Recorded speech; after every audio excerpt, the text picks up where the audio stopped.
During a live TV interview, Game of Thrones star Emilia Clarke found herself in an unexpected situation as she was overcome with an intense fit of sneezing.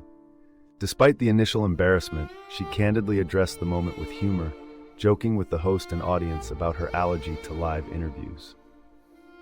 The spontaneous event unexpectedly went viral, reflecting Clarke's charming and relatable persona. This unscripted moment showcased her ability to turn potential blunders into endearing anecdotes, capturing the unpredictability and humor of celebrity life.